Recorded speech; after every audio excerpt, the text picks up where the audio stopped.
we sail a little bit high.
Guys, gawa lang tayo ng dressing. Ito lang ating gagamitin sa ating dressing. Pinatayin ko yung aking bowl kasi maliit. Ito. Ay, ito pala. Olive oil.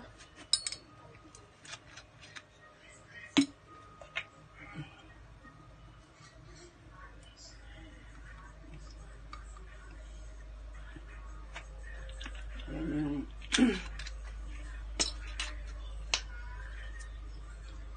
then,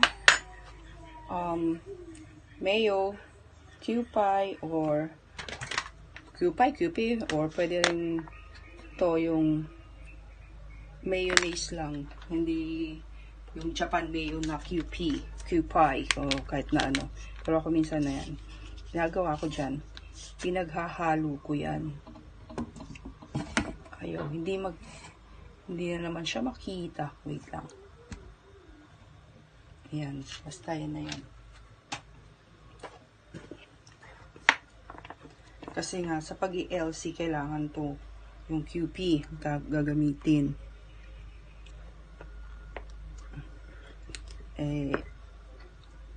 Masarap din kasi yung local na mayo, kaya yung pa rin ginagamit namin. Nagdadagdag lang. And then, lagay tayo ng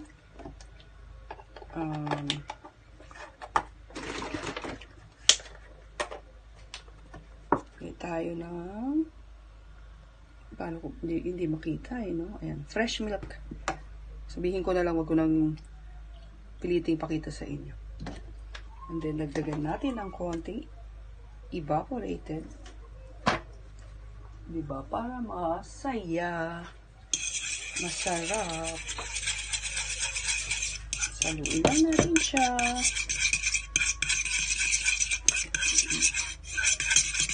Halo-halo.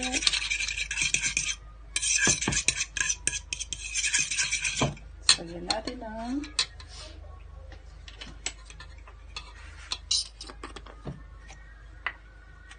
ground pepper.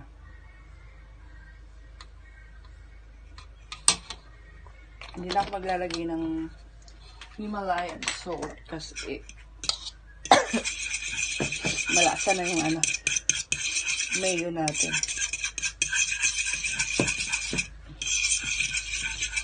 Yan lang yung dressing natin. Tapos, pwede na natin ilagay yung ating hiniwang kamatis and sibuyas.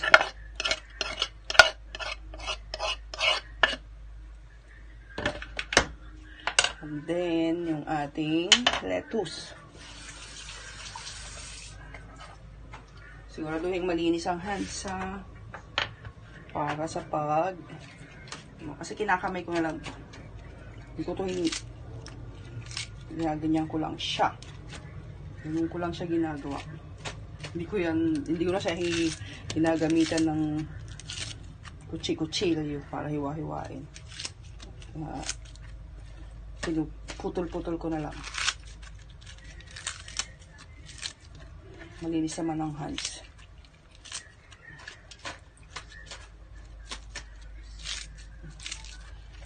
Dami kasi ito ng aking lettuce sa dalawang klaseng lettuce to yung lettuce na yung bilog, tsaka kalimutan ko yung tawag dito, romaine lettuce. Namit ko na siya kasi baka masira. Ang dami kasi binili ni Dad nung nakaraan. Ito yung kinakain ko pag nagugutom ako kasi nga hindi ako nag-rice. Pero pag hindi nakakatiis at masarap ang ulam, nag-rice konting-konti. Nasanay na rin. At medyo lumiit na rin yung aking mga braso. Sabi ni Ate Sam. Problema ko kasi talaga yung braso. Mabraso kasi ang aming lahi. Dami. Dami kong salad. Hanggang mamaya na yan. Makain din kasi nito si Esa. Pwede mo na rin yan haluin using hands. Pero kung ayaw mo maging messy yung hands mo, gamit ka na lang nito. Ayan. Diba?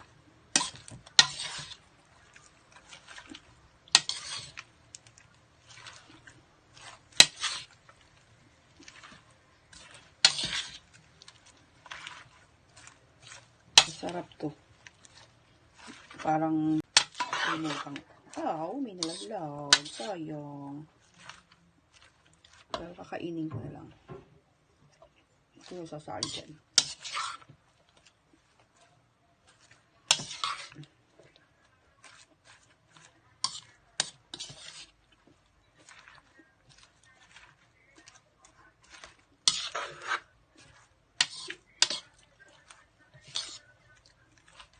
Pag sigurado ka ng mahalo mo ng maigi ang iyong salad, maglalagay na tayo ng cheese. Actually, marami akong cheese sa rep. Meron pa akong queso de bola, pero ito na lang muna yung gagamitin ko.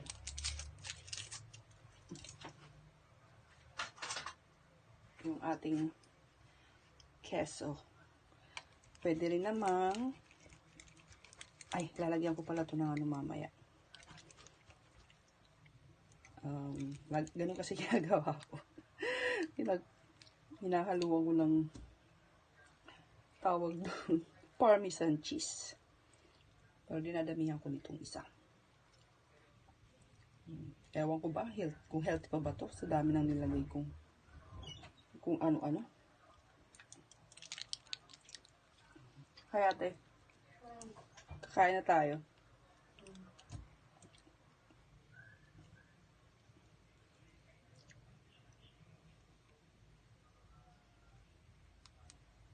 Ayan.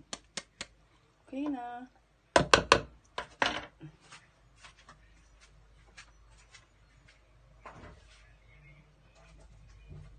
Ayan.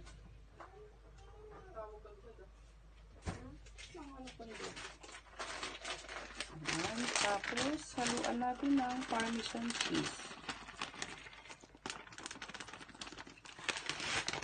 Wala akong croutons.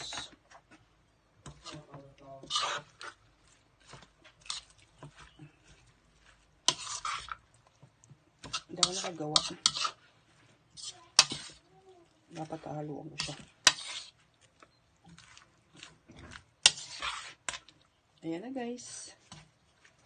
Ang ating fresh garden salad.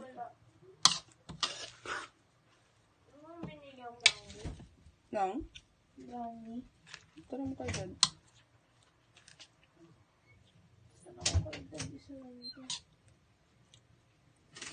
Tanong mo kayo dad. Nakahanap ko kasi niya kanina eh.